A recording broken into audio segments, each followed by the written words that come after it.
The most dangerous moment in a life isn't when everything falls apart. It's when nothing falls apart on the outside, but on the inside, you start negotiating with your own giving up as if it were a sensible option. You keep getting up, you keep responding, you keep doing what's necessary, and yet, something in you starts shrinking, day after day, like a flame that learns not to draw attention. That's how giving up usually arrives, not as a scream, but as a polite exhaustion. An exhaustion that says it's gone too far, it's not going to work, it's no use.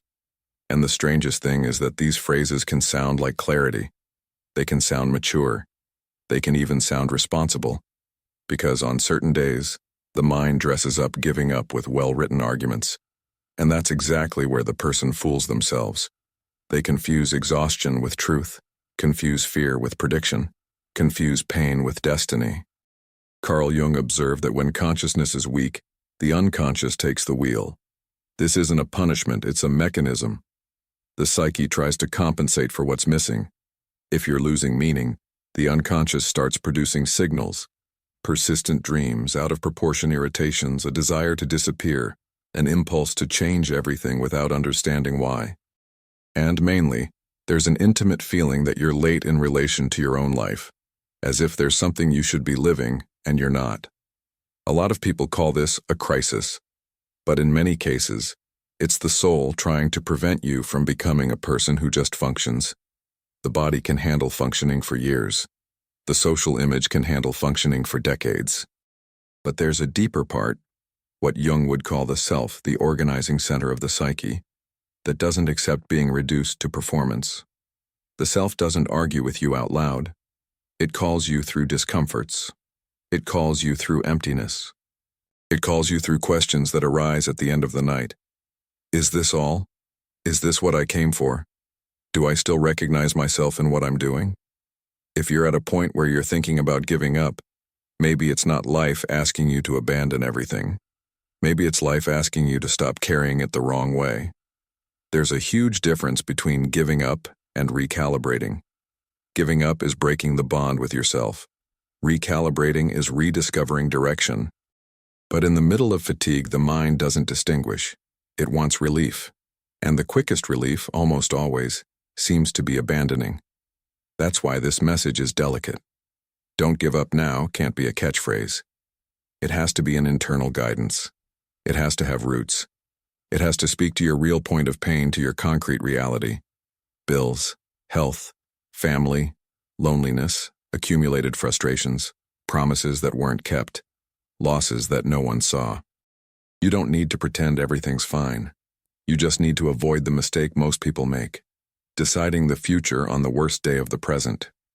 There's something very human in wanting to stop when you feel alone in your own struggle. And here comes one of the most common phenomena in those who are close to achieving something important. The psyche starts resisting its own progress. It seems contradictory, but it's not. Jung would say that the ego fears transformation because transformation requires symbolic death. Something old has to fall. An identity has to be abandoned. A role has to be revised. And that scares you. Sometimes you're not giving up on the project, the relationship, or the path. You're giving up on the person you'd have to become to continue. And becoming takes work. It takes emotional work. It takes moral work. It takes spiritual work in the simplest sense. You need to reorganize yourself from the inside. You need to stop asking the world for a guarantee it doesn't offer. You need to learn to act even without applause. You need to cross the valley where nothing seems rewarding, and it's in that valley that giving up becomes seductive because it promises one thing: the end of tension. But it delivers another, a quieter pain, the pain of having abandoned your own possibility. There's a fundamental idea, very ancient, that runs through practical philosophy without needing names. There are things you control and things you don't. You control your response, your possible effort, your minimal discipline, your honesty with yourself. You don't control the world's pace, recognition, other people's moods, the time things take to mature. When you forget this distinction, you start demanding results to continue. And when the results take time, you interpret delay as failure. But delay isn't always failure. Many times, delay is process. Jung saw that psychic life has seasons. There are periods of expansion, there are periods of retraction. There are phases where you produce and phases where you endure. There are times when the light seems clear and times when you need to learn to walk in the dark without inventing monsters. The problem is that our era doesn't respect the dark. It calls the dark unproductive. It calls the dark delay. It calls the dark wasting time. But for the soul, the dark is where certain things form. When someone says, "I'm about to make it," that phrase can be a trap if it turns into anxiety, because you start living for a future moment, as if life only begins after. But the psyche charges the present. It charges small internal victories, keeping your word to yourself, getting through the week with dignity, not lying to yourself, not abandoning yourself in habits, not betraying yourself out of desperation. That's where being about to gains a more real meaning. You're about to change your posture toward what challenges you. And that change, in itself, is already an achievement. There's a very common sign that you're close to an important point. Everything seems meaningless at the same time. You look at what used to motivate you and feel nothing. You look at what used to hurt you and feel less. It's as if the world becomes opaque. This opacity can be the psyche conserving energy for a reorganization. Jung would call this withdrawal of projections. Life starts detaching you from illusions, inflated expectations, identities that no longer hold. It hurts because it's mourning. But mourning isn't just about people. Mourning is also about versions of you that won't come back. And while this mourning happens, the mind tries to give a quick name to the discomfort. It calls it failure. It calls it incompetence. It calls it wasn't for me. But it's not always that. Sometimes it's just the passage. And the passage is where the person usually gives up. Not because they can't, but because they're tired of not seeing. Have you ever noticed how humans orient themselves by the visible? When the result appears, they endure. When it doesn't appear, they lose faith. But most deep changes happen invisibly for a while. Character changes in silence. Maturity changes in silence. Self-control changes in silence. Clarity changes in silence. You don't notice it in the day. You notice when you look back and see that you don't react the same anymore. That you don't destroy yourself the same way anymore. That you don't abandon yourself at the same point. That's why giving up now can be especially dangerous. Because you might be in the stretch where the change isn't visible yet, but it's already happening. You might be in the stretch where the old is dying and the new hasn't presented itself with form yet. And this in-between is uncomfortable. It's a hallway. It's a crossing. It's the place where the shadow tries to convince you that nothing is worth it. The shadow, in Jung, isn't an external monster. It's the part of you that carries fear, resentment, self-sabotage, disbelief, and also repressed potential. When you approach a real advance, the shadow stirs because it prefers the known, even if the known is suffering. And here comes a question that can bring you back to center. What exactly are you calling giving up? Giving up on a specific goal can sometimes be wisdom. But giving up on yourself, giving up on your own process, giving up on the internal construction you've already started, that usually leaves a trail of bitterness that no rest resolves. Because true rest isn't stopping. It's stopping self-violence. It's stopping comparisons. It's stopping demands for perfection. It's stopping imagining that you need to be fine to continue. Maybe you don't need an explosion of motivation. Maybe you need a minimal pact with your dignity. Today I do what fits. Today I don't increase my pain with unnecessary judgments. Today I keep the possible step. Today I don't dramatize time. Today I don't call myself weak for being tired. Today I don't decide my whole life because of a bad week. And when you return to this minimum, this simple ground, something organizes itself. You stop asking the future for a guarantee and return to governing the present. You start to realize that being about to make it isn't a miracle that falls from the sky. It's the sum of small returns to yourself, small acts of internal fidelity, small choices made when no one's looking. If this is sounding too close, it's because maybe you're exactly in the place where a lot of people abandon their own story. Not for lack of capacity, but for lack of emotional breath. And emotional breath doesn't come from ready-made phrases. It comes from understanding. Understanding what's happening inside you so you don't get dragged by it. There's a type of giving up that doesn't happen when everything goes wrong, but when everything seems to take too long. The person looks at their own life and feels like they're always almost improves, almost stabilizes, almost fits, almost works out. And the almost is cruel because it doesn't offer the clean pain of the end, nor the clear joy of achievement. It offers a long hallway, a middle of the way where the mind starts whispering, maybe I wasn't born for this. For Jung, that whisper is rarely just thought. It's psychic energy trying to choose a route of less tension. The ego, which is the conscious part that manages daily life, doesn't like prolonged transitions. The ego wants certainties. Am I winning or losing? Where am I going? Will it work or not? But inner life doesn't work like a spreadsheet. The psyche matures in cycles, and the most transformative cycle is usually the one where you don't have external confirmation.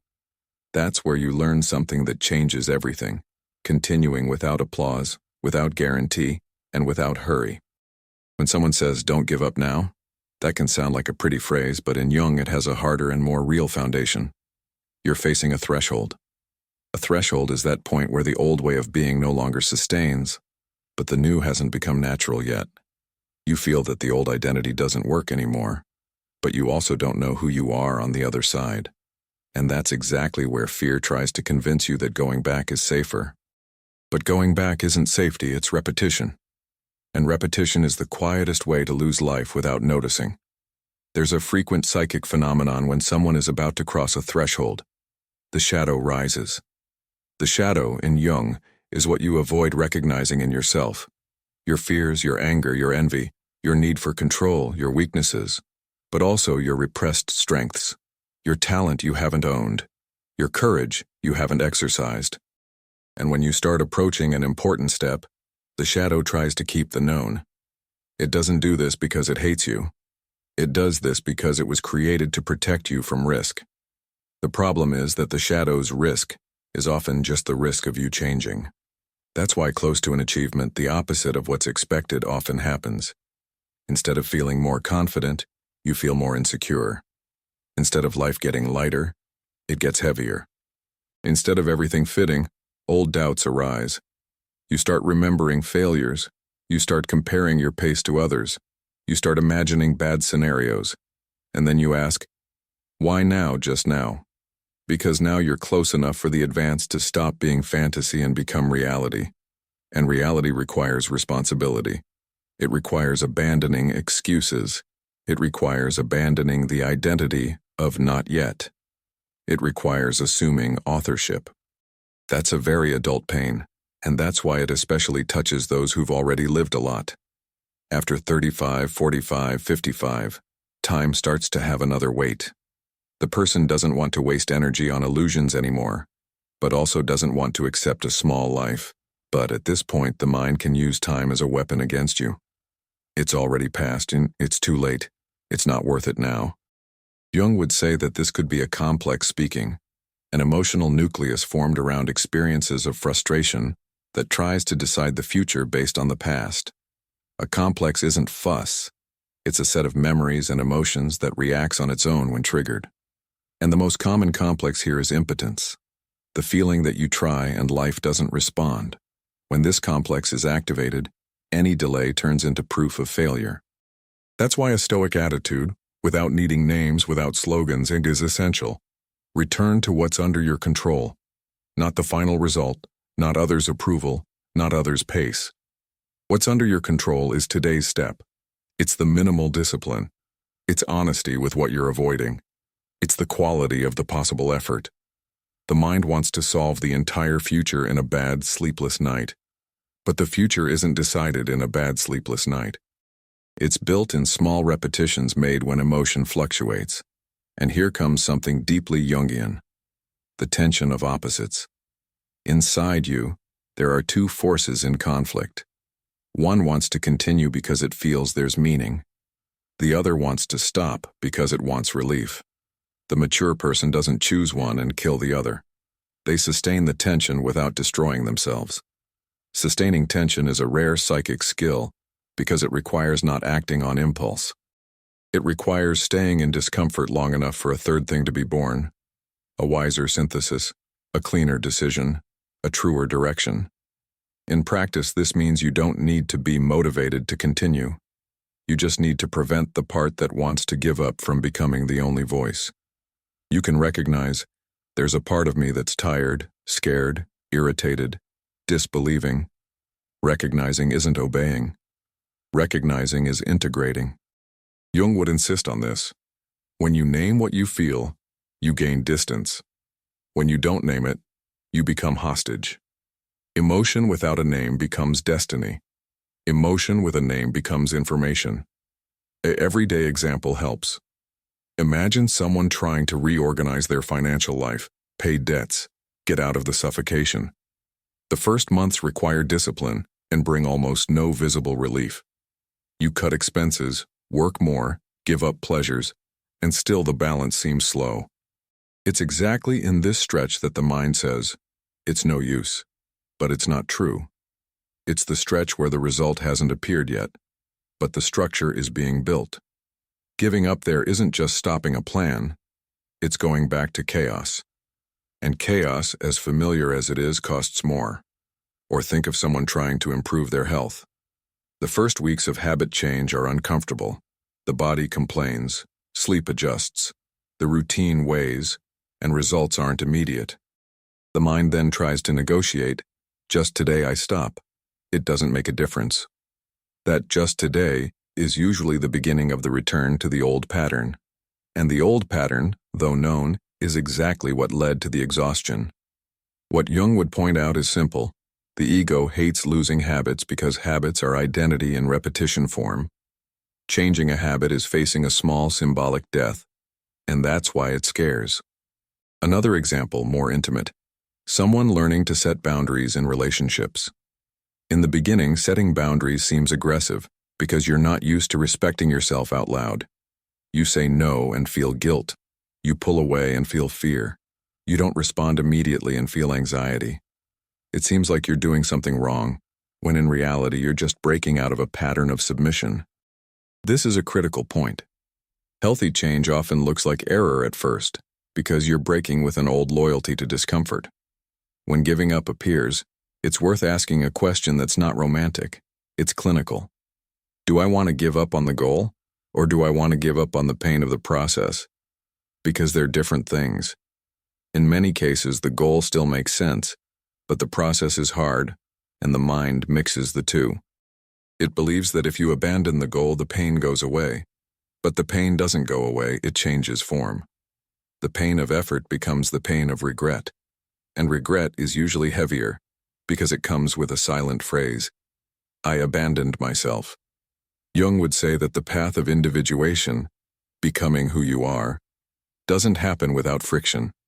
And that friction isn't proof of failure, it's proof of transformation. When the person is close to a real advance, often the old pattern makes its last attempt. It's the last gasp of the old identity. The old part says, go back to what you know. At least there you know how to suffer. It's hard to admit, but the known offers a strange security. You already know the size of the pain. The new is uncertain, and the mind prefers a known pain to an uncertain joy, because uncertain joy requires trust. But here's the decisive point. You don't need to trust the result. You need to trust your capacity to respond. That's sobriety. That's self-control. That's purpose. You can say, I don't know exactly how it'll end, but I know I can sustain today's step. And when you return to today's step, giving up loses strength because it feeds on imagined future. It needs you to see the whole path as impossible. When you reduce the focus, you regain government. A simple, applicable practice is to replace I can't take it anymore with a truer phrase, I can take the next step. Because most of the time, you don't need to take the whole year today. You need to take the morning, need to take the conversation, need to take the choice. The mind turns the path into a gigantic block to scare you. You give the path back its real size, one step at a time. Another practice is to observe the impulse to dramatize. When the mind says it's over, there's no way, I always fail, that's a typical generalization of an activated complex. Jung would say, don't argue with the complex as if it were absolute truth. Observe it as a pattern. It appears to pull you back. You don't need to defeat it with force. You need to recognize it without obeying. Like someone who sees a dark cloud, but doesn't hand over the wheel to it. And there's one last crucial point. Sometimes you're about to achieve something, but that something isn't exactly what you imagine. It may be that the most important achievement isn't external, but internal. You're about to become the person who doesn't give up on themselves, the person who even tired maintains dignity, the person who doesn't turn a bad day into a sentence, the person who learns to cross the dark without inventing conclusions, the person who discovers, with a calm that doesn't make noise, that persevering isn't blindly insisting. It's remaining faithful to the essential while adjusting what needs to be adjusted. If this is happening to you, maybe this is the point where life tests something simple. Are you going to treat yourself as someone who deserves to continue, or as someone who can be abandoned at the first exhaustion? Because in the end, the most dangerous giving up isn't dropping a project. It's dropping yourself. There's a phase where the mind starts using definitive words to describe temporary things. It's over. There's no way anymore. I wasn't born for this. It's past my age. These phrases seem like conclusions, but often they're just the language of burnout. When the body is tired, the psyche tries to save energy by cutting possibilities. And cutting possibilities gives an immediate feeling of relief. If I decree the end, I don't need to sustain the tension of not yet anymore. But that relief is usually a false peace, like the peace of someone who gave up on themselves. Jung noticed something that helps put this on the ground. When inner life is in transformation, consciousness loses sharpness for a period. The person feels confused, less inspired, less themselves. And it's exactly in that interval that the ego, insecure, tries to regain control with radical decisions. I'm going to quit. I'm going to disappear. I'm going to break. I'm going to destroy everything and start over. Sometimes that's an impulse for freedom, but many times it's just a desperate attempt to end the discomfort. As if the soul said, I'm changing, and the ego responded, then I'm going to cancel the change. This is a sensitive point, especially for those who already have history, for those who've gone through losses, for those who've gotten back up more than once. After a certain age, patience for living in suspense decreases. You don't want to waste time anymore. But there's a type of time that isn't waste. It's maturation. The problem is that maturation doesn't make noise. It doesn't show daily results. It asks for constancy. And constancy, when no one applauds, requires a rare virtue, continuing without betraying yourself. When Jung spoke of individuation, he wasn't talking about becoming an amazing person in the superficial sense. He was talking about integrating parts of yourself that were left behind, parts that got frozen in moments of fear, shame, trauma, need.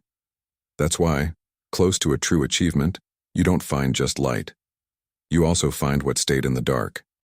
You find your old doubts, your resentments, your fear of failing, your fear of succeeding and then losing, your fear of being seen, your fear of disappointing. And this encounter can seem like regression, when in reality it's deepening. The psyche is saying, before you advance, I need you to carry with me what was abandoned. This explains why, when you're about to make it, strange thoughts arise, sometimes even self-sabotaging.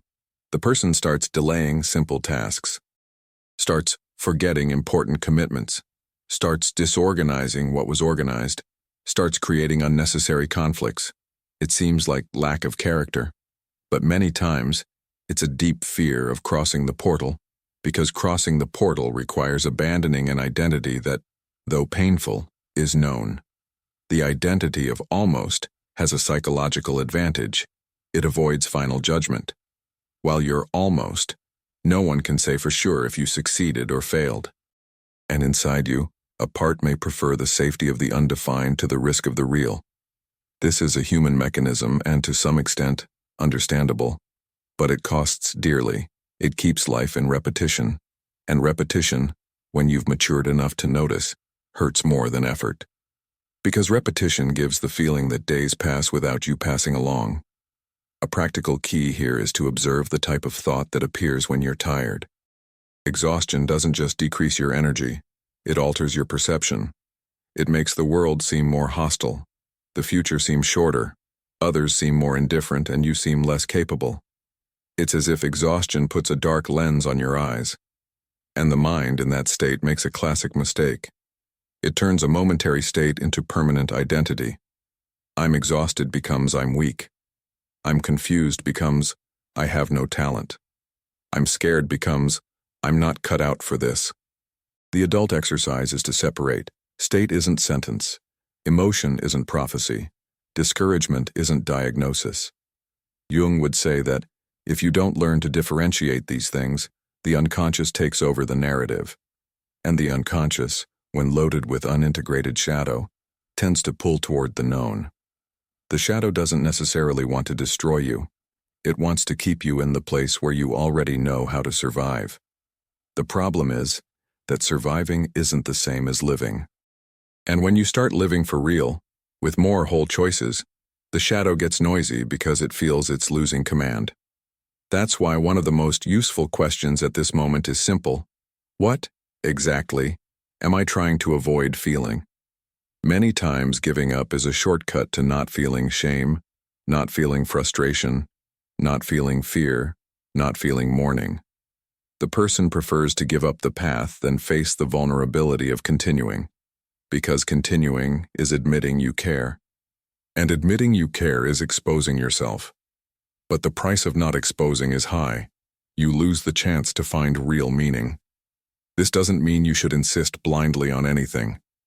There are paths that need to be closed with dignity. There are projects that no longer match you. There are relationships that became toxic. Jung didn't romanticize useless suffering. The difference is that closing with dignity is a clear decision, taken in lucidity. Giving up out of exhaustion is usually a murky decision, taken to numb pain. The way to distinguish is to observe your internal state. Are you choosing with calm or fleeing with urgency? Are you closing with clarity or abandoning with anger? Are you adjusting route or punishing yourself? A good sign that you're at the threshold is this. You start feeling irritation with everything. Small people tire you. Empty conversations irritate you. What you used to tolerate now drains you. This could be just exhaustion, yes, but it could also be internal growth asking for selection. When the psyche matures, it can't stand wasting energy on what has no substance anymore. And this irritation could be a message. I need a lifestyle more aligned with what's essential. If you interpret this as I'm getting bitter, you blame yourself. If you interpret as I need boundaries and purpose, you organize yourself. Another thing that usually happens at this point is a specific feeling of loneliness. It's not the loneliness of having no one. It's the loneliness of not being understood in what you're trying to build. You look around, and it seems people live on autopilot, while you feel something bigger stirring inside. This loneliness is one of the prices of growth. Jung would say that, when you start approaching yourself, you distance a bit from common expectations. You become less interested in pleasing, more interested in being true.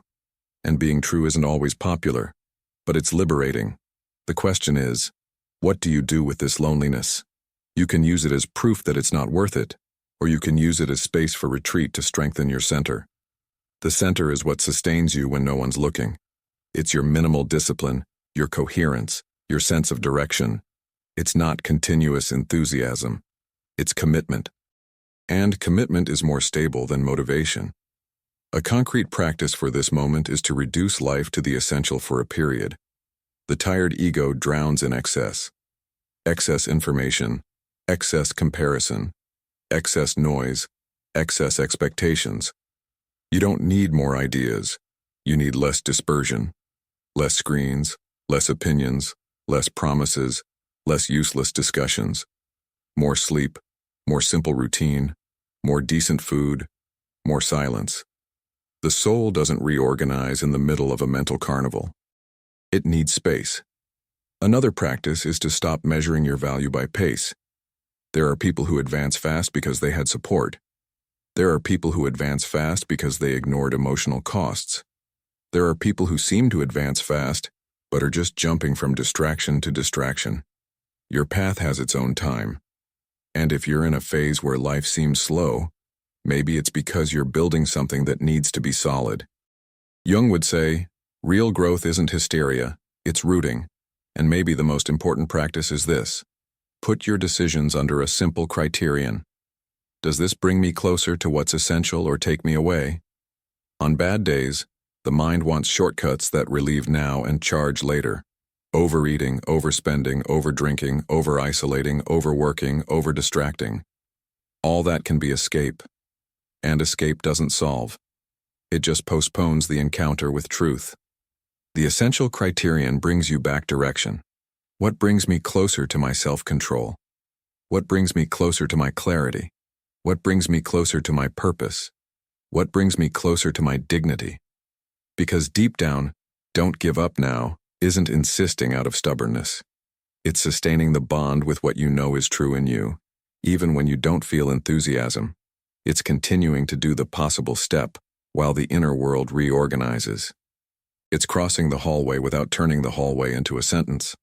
It's accepting that there are seasons of silence, and that silence also works. If you've gotten this far in life, you already know. Some achievements aren't won with brute force. They're won with silent constancy. And silent constancy is a form of self-respect. You may be tired, but you can still be whole. You may be scared, but you can still proceed with prudence. You may be without shine, but you can still keep the step. And that's what I want to stay with you now in a simple and serious way. Maybe you're not about to achieve just an external result. Maybe you're about to achieve something rarer, the capacity not to abandon yourself in the stretch where no one sees progress. And that, when it consolidates, changes everything. There's an instant where giving up doesn't seem like tragedy, it seems like common sense. The person looks at the accumulated effort, the repeated attempts, the drained energy, and concludes, the smartest thing is to stop. But Jung would make a fundamental distinction here. Not every decision to stop is wisdom, and not every decision to continue is stubbornness. What defines the quality of the choice isn't the verb stop or go on. It's the psychic place from where the choice is born. If it's born from clarity, it calms. If it's born from escape, it relieves for a day and charges for months. When someone is about to achieve something important, and this applies both to an external change and an internal turnaround, a phenomenon that confuses usually arises, a feeling of, this isn't me. You wake up and feel distant from your own purpose. What used to matter loses color. You even understand rationally why you started, but the feeling that sustained you seems to have evaporated. And then you think, maybe I never really wanted this. Jung would see this as part of a rearrangement. The psyche withdraws energy from certain images to force deepening. The question stops being, what do I want? And becomes, what am I capable of sustaining with dignity? Life starts demanding less fantasy and more truth. This phase is particularly hard because it dismantles a common illusion, the illusion that continuing depends on motivation. Motivation is an unstable flame. It appears and disappears. What sustains a life truly is a posture. And posture is built in the everyday, in the small step, in minimal discipline, in the choice not to abandon yourself in silence. When you're tired, motivation vanishes. Posture remains. And posture doesn't need to be heroic, it needs to be honest. I'm not fine, but I'm not going to use that to destroy myself. That kind of phrase changes the course of a life without needing spectacle. Jung said that when consciousness can't handle it, the unconscious compensates. This compensation can arise as symptom, as dream, as irritation, as strange impulse, as an unexplained discouragement. Sometimes the discouragement is the unconscious saying, you're trying to live through a character who handles it, who impresses, who pleases, who doesn't fail. And the price of living through a character is high. You lose contact with the center. And when you lose contact with the center, life becomes a tiring theater. Giving up in this case can be the soul's attempt to end the theater. The problem is that it might also end the real path, if you don't distinguish theater from destiny. So before giving up, there's an internal exam worth gold. What exactly is dying in me? Is it the purpose, or the mask? Is it the path, or the rigid way I tried to follow the path? Is it the goal, or the pride of doing everything alone? Because many times what needs to die isn't the direction, but the vanity of controlling every detail, the need for approval, the hurry, the comparison, the fantasy that you should be somewhere else. Life isn't asking you to abandon. It's asking you to adjust the mode. And adjusting the mode is a very adult decision. It's saying, I continue, but I continue different. Different means simpler, more sober, more coherent. Not more anxious, not more dramatic, not more tied to unreal expectations. There's a type of self-control that doesn't look like effort. It looks like choice. You don't drag yourself. You govern yourself. You don't whip yourself. You direct yourself. One of the biggest enemies of this phase is comparison. Comparison makes your walk always seem insufficient because you're looking at the other's snippet and ignoring your context. Jung would speak of projection. You project onto the other an image of success, stability, happiness, and then use that image as a weapon against yourself. But the other's image is a surface. You don't see the price, the pain, the concessions, the shadows. And when you compare your real life to the other's surface, you humiliate yourself without need. That's not humility. It's disguised cruelty. The practice here is simple and hard. Return to your own axis and measure progress by internal fidelity, not by external spectacle. Internal fidelity is keeping your word to yourself in small things. It's not breaking with yourself because of a stumble. It's not turning a relapse into identity. It's not using an error as license for total abandonment. In very concrete terms, if you failed today, you restart today, even if with 10% of what you planned. The ego wants perfect or nothing. Maturity chooses the possible with constancy. Another frequent trap is hurry. Hurry is a form of violence. It says, I'll only respect myself when I arrive. And that creates a life without present. Jung would say that the psyche doesn't tolerate being treated as an instrument. You're not a machine producing results to prove value. When you treat yourself like that, the unconscious creates resistance. Resistance appears as procrastination, confusion, discouragement, irritation, not because you're weak, but because the soul is trying to stop you from becoming a slave to your own ideal. That's why "don't give up now" can be translated as "don't decide under internal violence. Don't decide when you're in punishment mode. Don't decide when you're treating your exhaustion as a moral defect." Exhaustion is a signal. Sometimes a signal that you need to rest. Sometimes a signal that you need to change the method. Sometimes a signal that you're carrying weight that's not yours. Sometimes a signal that you're trying to please too much. In any case, exhaustion isn't argument enough to destroy a path. And here comes a point that Jung would highlight with firmness: the integration of the shadow. Many givings up are, in fact, fear disguised as reason. Fear of failing, yes, but also fear of succeeding. Fear that if it works, you'll have to sustain a new level. Fear of being seen, fear of disappointing, fear of losing the excuse of "not yet." The shadow likes "not yet," because "not yet" preserves a comfortable identity, the identity of untested potential. While you're almost, you can imagine yourself brilliant without needing to face the concrete reality of work. When you arrive, you trade fantasy for responsibility, and responsibility scares because it eliminates elegant escape.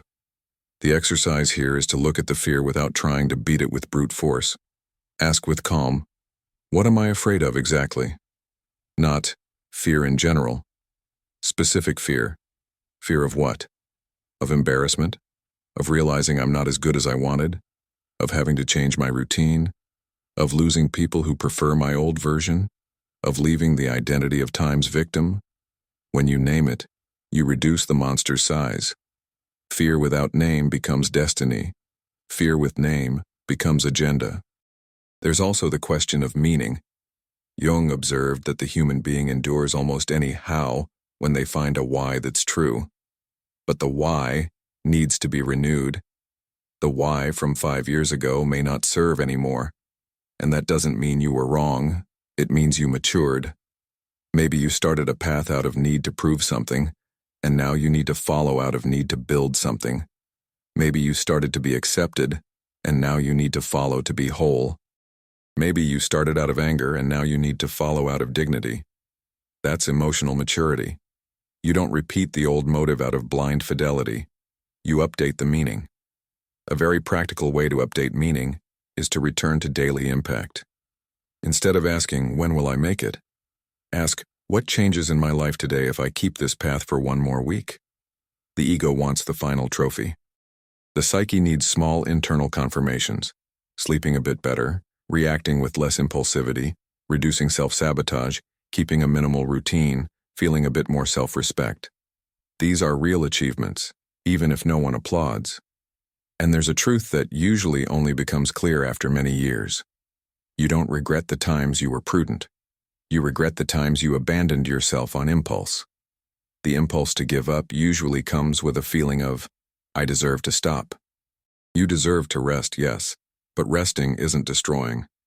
Resting can be changing cadence, lowering demand, reorganizing priorities, reducing noise, strategically retreating to preserve energy. The problem is that the tired mind calls any retreat end. It wants a period to stop feeling tension. But some tensions aren't enemies, they're signs of growth. When you're about to make it, life usually gets less romantic and more concrete. What appears isn't inspiration, it's repetition. Not shine, constancy. Not euphoria, sobriety. And this can seem lifeless to those who expect emotion as proof. But for Jung, real transformation isn't spectacle. It's deep reorganization. You're becoming someone more stable, more responsible for yourself, less dependent on mood, less hostage to fear. And though this doesn't give chills, it gives support. If you want a simple criterion for this point, it's this. Today, choose something small that reaffirms your authorship. Something small, but real. A conversation you're avoiding. A step you postponed. A boundary you need to set. A body care you neglected. A piece of your work done with quality, without drama. Not to win life, but to say to yourself, I'm still here. And when you do that, maybe you'll notice something silent. Giving up doesn't vanish at once. It loses authority. It becomes just a tired voice, not a command. And that's already an intimate victory. Because the goal isn't never feeling like giving up. The goal is not handing the wheel to that feeling. There's a hard but liberating truth. When you're about to achieve something important, the world rarely gives you a clear sign. No trumpets. No signs saying, keep going a little more. Most of the time, what appears is the opposite. An inexplicable exhaustion, a desire to drop it, irritation with everything, a wish to disappear. And that's exactly why so many people give up in the decisive stretch. Not because they lacked capacity, but because the psyche interpreted the crossing as failure. Jung saw that humans change in layers. First changes inside, without anything changing outside. And that's the most ungrateful phase because you work and don't see. You mature and no one notices. You hold impulses, swallow reactions, choose the hard, and the world stays the same. But the same world doesn't mean same you. Real transformation starts invisible. It starts when you stop abandoning yourself in moments when no one's watching, when you stop using your own exhaustion as justification to destroy everything you've built, when you learn to sustain the tension of opposites, the part that wants to go on and the part that wants to stop, without handing your life to the most desperate part. The will to give up, many times, is just the body asking for pause and the ego asking for guarantee. But life doesn't give guarantee, it gives opportunity. And opportunity requires a posture. Continue with sobriety. Not as heroism, not as theater. Continue as someone who respects their own history and doesn't want to live with the secret wound of having stopped at the point where change was already happening. Maybe you're waiting to feel ready. But readiness, in this type of path, isn't sensation. It's decision. Decision to keep the possible step. Decision not to dramatize a bad day as if it were sentence. Decision not to confuse slowness with defeat. decision to adjust the method without abandoning the direction. Because there's a huge difference between giving up and recalibrating.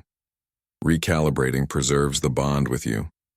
Giving up many times breaks that bond and leaves a worse loneliness than any effort. The loneliness of someone who left themselves behind. If you've gotten this far, you've already crossed more than you imagine. You survived days when no one knows what you carried. You held things that shouldn't have been yours.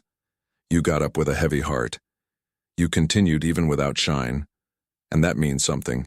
There's a structure in you. There's a possible center. And that center doesn't need enthusiasm to exist, it needs fidelity. So instead of demanding a big explosion of courage, do something more mature. Choose a small and true commitment with your next step. Just the next. Not the whole year.